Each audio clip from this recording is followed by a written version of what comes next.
Usted está en El Radar, en Blue Radio.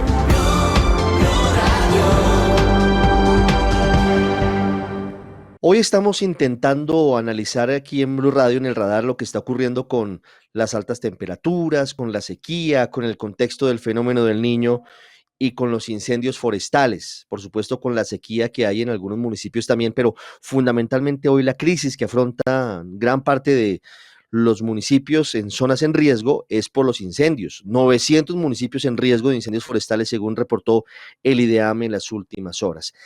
Y hay una situación importante, hay un componente científico, un componente que tiene que ver con otros aspectos que no hemos considerado. Nos hemos centrado en hablar con los gobernadores, con los alcaldes, con las personas que atienden la emergencia, pero esto tiene un trasfondo. Y para entenderlo he querido saludar hoy aquí en el radar a Juan Carlos Benavides. Él es profesor del Departamento de Ecología y Territorio de la Universidad Javeriana, para intentar entender lo que está pasando hoy. No es nuevo, ha pasado en otros momentos. Hoy seguramente lo tenemos más cerca porque ha sido en algunos casos mucho más fuerte el nivel de los incendios. Profesor Benavides, muchas gracias por estar con nosotros hoy en el radar. No, antes, muchas gracias a ustedes por la invitación. Profesor, ¿qué es lo que está pasando hoy con los factores que están uniéndose y que están llevando a lo que hoy ocurre? Hoy el presidente de la República decreta situación de desastre. Algunos incendios, sobre todo en Bogotá y en otras zonas, no han podido ser controlados y se deteriora, entre otros, la calidad del aire. ¿Qué está pasando hoy en el país?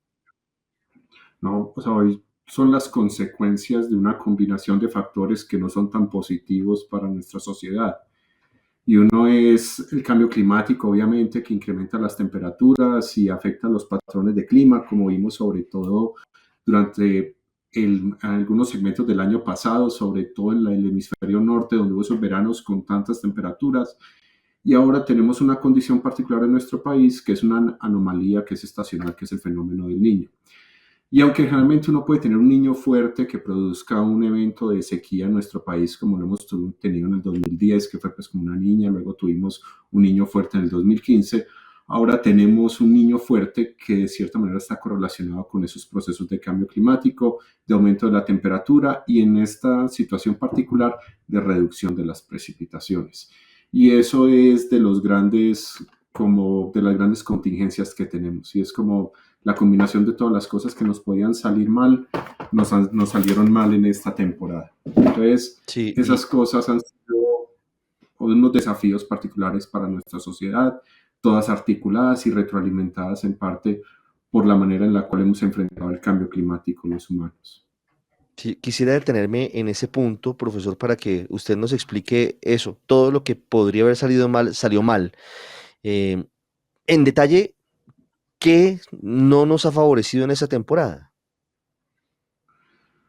O sea, primero, el secretario de las Naciones Unidas, Alfredo Guterres, el año pasado mencionó que estábamos en la época de la ebullición, en el sentido como que la época de las advertencias de las consecuencias del cambio climático ya había pasado y llegamos al momento en el cual estamos enfrentando pues ya nos toca vivirlas y diseñar nuestra sociedad alrededor. Y esto se denomina adaptación al cambio climático. Y es como cambiar la manera en la cual planeamos nuestros territorios, escuchamos nuestras leyes, como nuestros líderes nos guían hacia el futuro que necesitamos, porque ya esto no es como una situación excepcional. O sea, sí es excepcional para nosotros en este momento, pero se va a volver más y más como una medida que avance. Digamos que tenemos este periodo del Niño de una alta intensidad en este momento y con los problemas que tenemos en este momento de manejo de los incendios, manejo de las coberturas, el agua en muchos municipios. Imagínense este mismo evento en 10 años, cuando sea más intenso todavía o más largo. O sea, como sociedad esto no es solamente una crisis que estamos enfrentando, sino un llamado de atención hacia las crisis que se nos avecinan en el futuro, porque estas situaciones solamente van a ser más intensas y más probables hacia el futuro en la correlación que tienen con el cambio climático general. Sí. ¿Y uno qué podría decir, hacer? O sea, es cambiar la manera en la cual nosotros como sociedad nos enfrentamos a este problema y dejar de como de echarnos la culpa los unos a los otros, porque eso no hace como que unas soluciones que en parte hay una parte de esto que es como la gestión institucional que realizan los municipios, los departamentos, nuestra nación, el mundo en general. pero hay una gestión que nosotros hacemos también en el día a día y es la manera en la cual nosotros nos comportamos en nuestras casas, en nuestras acciones, la manera en la cual nos transportamos, la manera en la cual utilizamos los recursos que nos rodean. Y eso pone una presión sobre los sistemas que nos ayudan, como el sistema hidrológico en nuestro país, el sistema agricultura en nuestro país, sistemas que ahora se encuentran en unas crisis tremendas debido a esto. Y uno podría decir, no lo planeamos bien, o ellos no lo planearon bien, pero en realidad nosotros nunca nos cambiamos nuestros comportamientos para favorecer que esos cambios existieran. Entonces, estas cosas son tan grandes que nos exigen es como una sociedad completa, no como hay unos cuantos responsables, sino cada uno de nosotros tenemos parte de esta responsabilidad porque son las acciones de todos nosotros que en últimas tienen estas consecuencias. Por ejemplo, los fuegos que tenemos de Bogotá son una crisis tremenda, o sea, la calidad del aire, la afectación a la cantidad de personas, o sea, las personas con algún problema respiratorio en este momento es una crisis tremenda.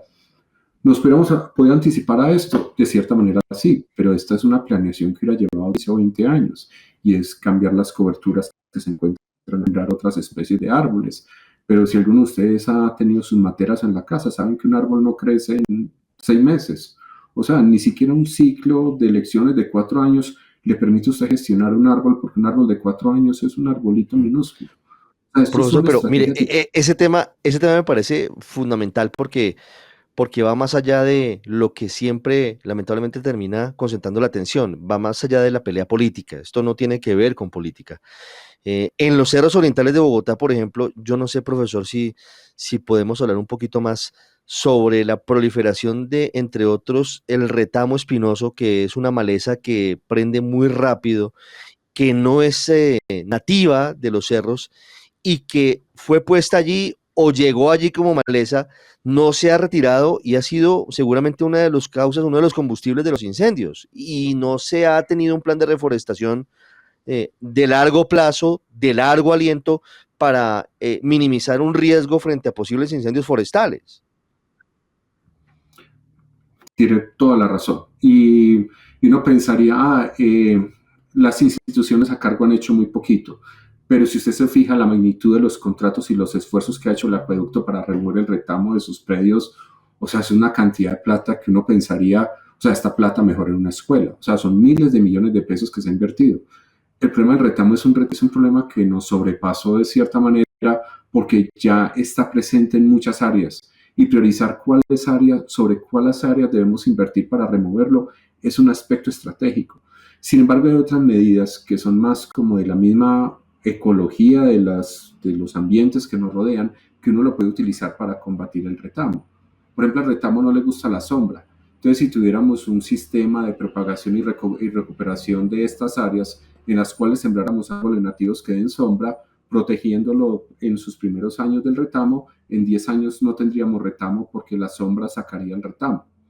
Entonces, hay diferentes maneras de luchar contra el retamo y una es como sacándolo de raíces, lo cual es muy poco eficiente porque él suelta miles de semillas, usted saca las raíces y los arranca y los quema este año y en 2 años vuelve y tiene el mismo problema. Y no hay una manera eficiente de removerlo así. Pero si uno utiliza las propiedades de los ecosistemas para manejarlos a ellos mismos, se abaratan los costos. Las consecuencias de esto es que no es algo que usted pueda hacer en unos años, sino que demora 5, 10 o 12 años. Y nosotros todavía fallamos en la capacidad de gestionar nuestros territorios en esas ventanas temporales. Porque no somos capaces de tener una política que continúe haciendo lo mismo y esforzándose durante 10 años continuos. Cada 4 años tenemos casi un cambio completo de todo el personal técnico y operativo de las corporaciones y los institutos nacionales. Tenemos también un cambio en las prioridades de conservación y de manejo de los ecosistemas y eso nos dificulta mucho la planeación a largo plazo. Entonces, estamos en una crisis en la cual nosotros como sociedad, cuando me refiero a nosotros como sociedad, es como nuestra estructura base como sociedad no está preparada para enfrentarse a un problema que requiere una solución a 10 o 15 años. O sea, eso... Sí, pues es muy complicado toda la situación. Profesor Benavides, muchas gracias por estos minutos, por habernos contado esta historia y pendiente siempre de esto. Sí, señor, muchas gracias. Usted está en el radar en Blue Radio.